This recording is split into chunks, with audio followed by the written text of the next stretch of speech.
When you arrest an elephant poacher, for example, a poacher is willing to give you $1,000, $2,000, $3,000 not to be arrested. And usually rangers don't get high salaries. Neither do most people in conservation do. So if you are not selfless, you would rather take the $3,000 from the poacher and let him go than to bring him and get prosecuted and get elephants safe for mankind. Welcome to Series 3 of Tusk Talks. My name is Joanna Eede, and I am a nature storyteller and head of communication for Tusk. In this series, we speak to the men and women putting their life on the line every day, working as wildlife rangers. Tusk organises the Wildlife Ranger Challenge alongside the Game Rangers Association of Africa, and the challenge raises vital funds for and awareness about the work of wildlife rangers across Africa. We are hugely grateful to all our sponsors, including our founding sponsor, Mark Scheinberg. Today, I'm joined by Nachamada Geoffrey of African Nature Investors in Nigeria. Hi, Nacha. Hi. You are the country manager for the ANI Foundation, and previously you worked in Yankari. Could you talk a little bit about your experience with wildlife rangers?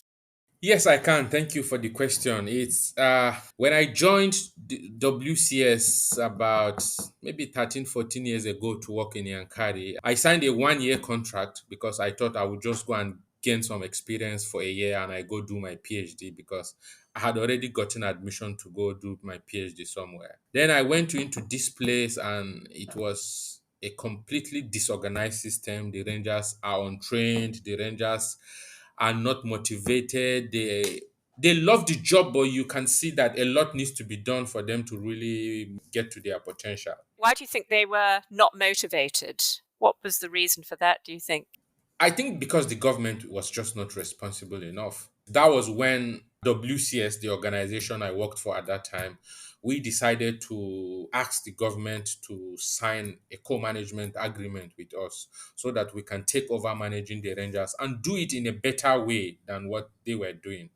And the government agreed. So we went into a partnership with the state government and we were able to screen the rangers. Unfortunately, a lot of them were not good eggs. So over time, we had to lose over 60% of the rangers because they were just not what they should be. They were not recruited through the right process. So some of them cannot just do the job. They don't have the right attitude towards the work. They could not be trusted. So we had to lose a lot of them. But the ones that remained over time, we were able to manage them, to fine-tune them, to give them all the necessary support we could provide based on the availability of resources. We saw things change so dramatic. Things changed like it was magic. Nigeria was almost nowhere to be seen when you talk about the ranger community, I would say, in Africa. But within a decade, I felt really proud to have one of the rangers that I had mentored to win the Tusk Ranger Africa Award.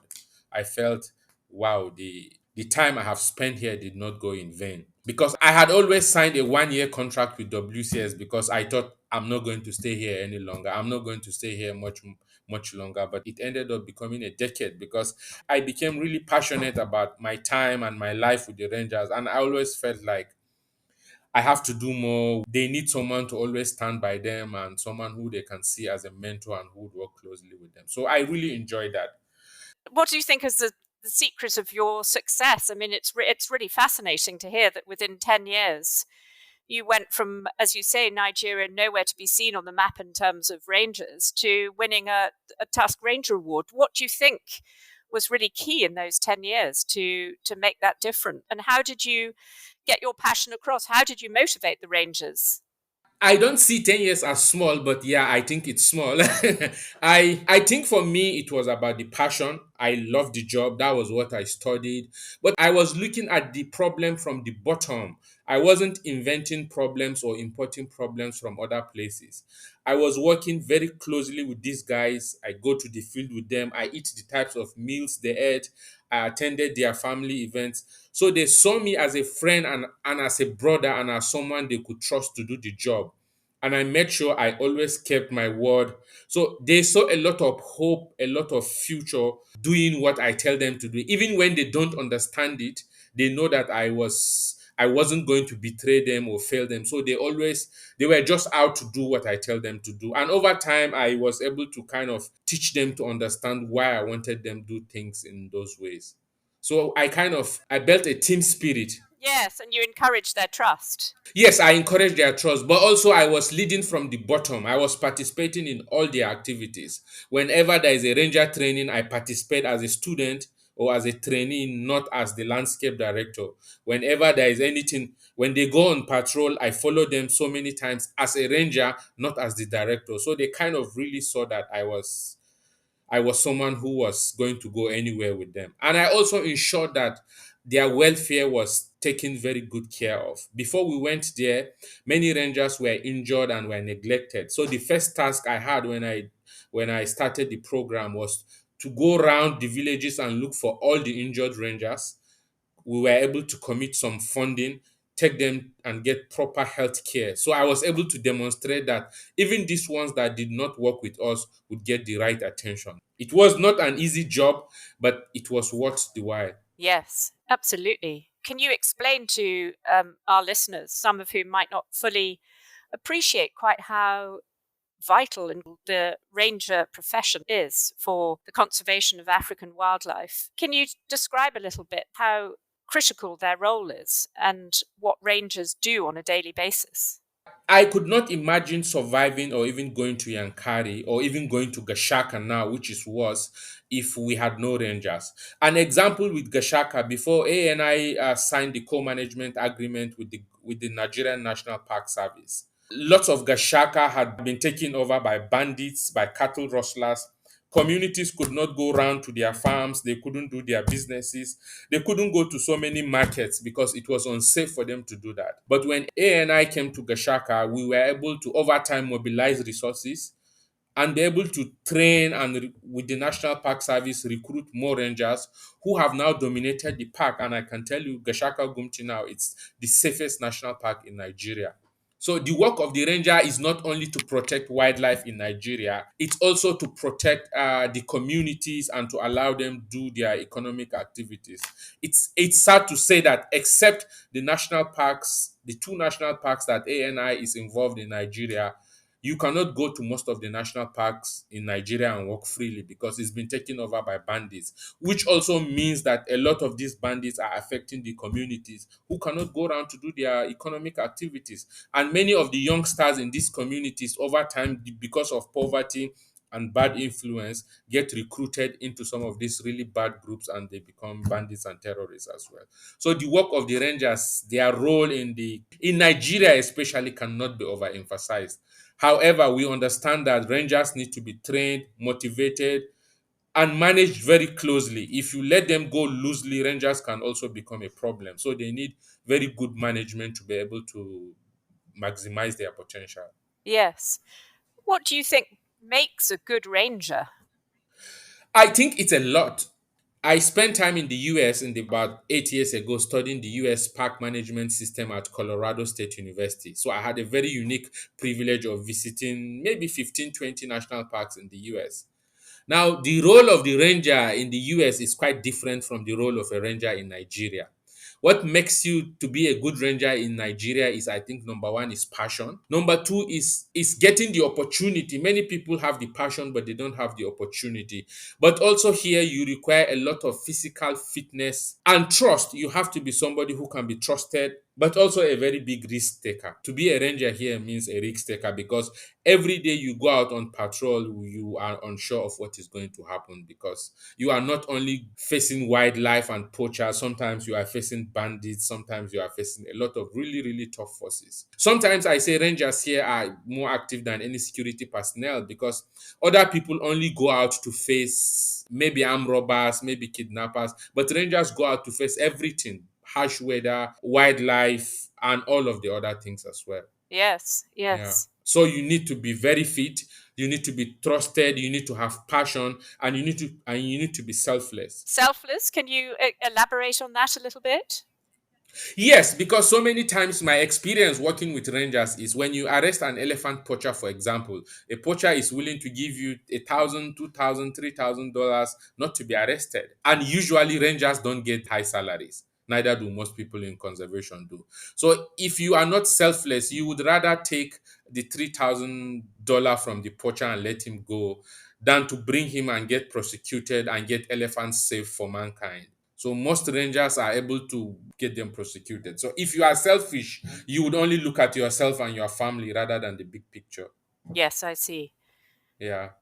And many people have an idea of rangers as being boots on the ground and law enforcers, but of course, it's a much more nuanced and diplomatic role as well, in that rangers spend a lot of time liaising with and talking to the local communities. Can you talk a little bit about that element of their profession? Yes, what I did during my time in Yankari was to try to change the narrative. Many of the communities before our project always saw rangers like policemen whose role is only to arrest people who were doing the wrong things. But I was able to have the rangers involved in all our community intervention programs, all the children's school visits, working with the women, human wildlife conflict mitigation, water sanitation and hygiene. I was carrying rangers who were well kitted but unarmed to go to the communities and do these good things for the communities. Over the time, we were able to change the narrative about the perception of rangers from the communities. But also, one thing we have seen is recruiting rangers from the local communities help to tell the story in an original way because they go back to their homes and they are able to tell their families and their community what their role is. Ah, that's really interesting. Yeah. Yeah, but one thing I also see that works is when rangers are paid well, when rangers get competitive wages and allowances, they are able to live like other people around the communities. In so many places, rangers don't get paid very well. So many young, smart, intelligent people would not want to be rangers because they would rather be computer scientists or medical doctors or lawyers and get paid properly. So when you try to remunerate your rangers very well, they also feel like they are doing a very good job. It shows on their quality of life and on the quality of life of their dependents, and they take more pride in doing the job and don't get worried about trying to go to the farm and to do other things to supplement their living expenses. And also, it speaks to the fact that nature and wildlife and biodiversity is so important that it's about placing a proper value on the conservation of wildlife and making sure that is reflected in the people that are protecting it. Exactly. But I think the narrative has been gotten wrongly years ago because the big picture that was preached to everyone in conservation is just do it for the passion, do it for the passion. Unfortunately, in countries like Nigeria, where people don't have safety net for healthcare, for children education, and for basic amenities like transportation, then people who have other things they can do with their lives would not choose to go and study conservation. For example, when I went to the university, I was quite fortunate to go to one of the best universities in Nigeria. It was a private university. I was the only student who studied conservation in my class. Even myself, I went to the university to study software engineering before I discovered conservation, and I felt that was where my true passion was. Yes. But my professors in software engineering were not happy because they said I have a future, I would make a good life in software. Why do I want to go and waste my time where I would only be taught about passion and passion doesn't pay bills? So it's nice to see that the narrative is changing. I remember when I was in Oxford Brookes to do my masters years back, I was the only black person in my class. Most of the Nigerians that were in the same university would rather study, in quote, more marketable courses that would attract more value on them when they graduate rather than study something that you would only be rewarded for passion. And Nigeria has no market for passion. So it's really nice to see that the narrative is changing and moving towards putting proper value on conservation and biodiversity so that people who are involved are remunerated competitively like other fields as well.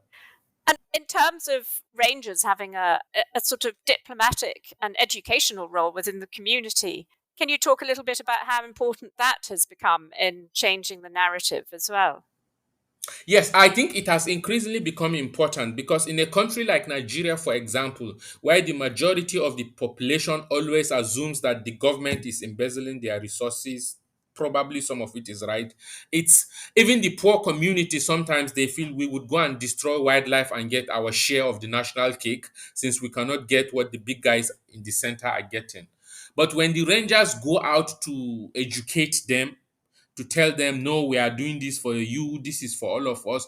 I think the story is original because the rangers are part of the communities. The communities tend to trust them more than they would trust an outsider or some government official who would come looking very expensive and doesn't really relate to their day-to-day lives. So it's really, really important to have rangers involved in the education program. In Gashaka and Okomu National Park, where Annie Foundation work, we ensure that we have dedicated rangers whose work is largely to work with our community liaison team to educate the communities, to carry them along, to make them understand that we are protecting the national park for you, but not for anyone else. Yes. And finally, Nacha, will you be taking part in the Wildlife Ranger Challenge on the 21st of September? Will you be racing?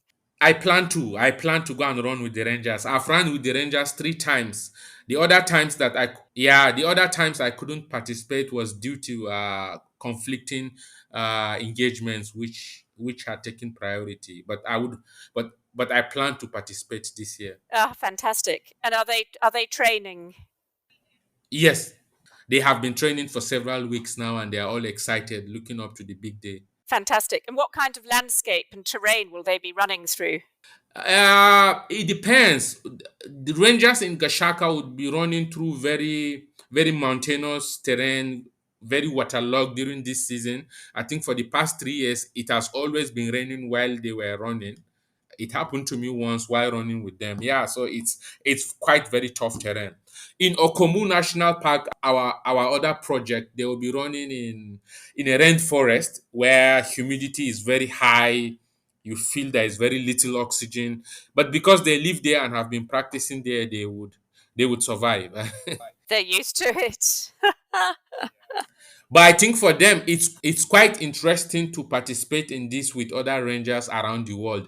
Rangers have always been isolated, unlike scientists and medical doctors who meet at conferences and other events and have Zoom meetings like this. Rangers don't have any avenue of meeting each other so frequent. So it's really nice for them to have such events that gives them the camaraderie to feel that they are part of a bigger ranger family. It's a sense of belonging to the big picture, as you say. Absolutely. Well, that's wonderful. Thank you so much for joining us, Nacha. Thank you.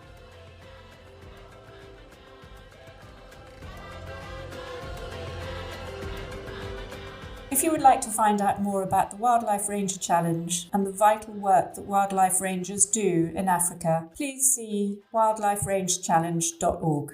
If you are inspired by Nacha and the work he is doing at African Nature Investors and would like to help show your solidarity, please donate to Wildlife Ranger Challenge. Your donation will be matched before 30th of September 2024. Please also subscribe and share this podcast to help spread the word. Thank you.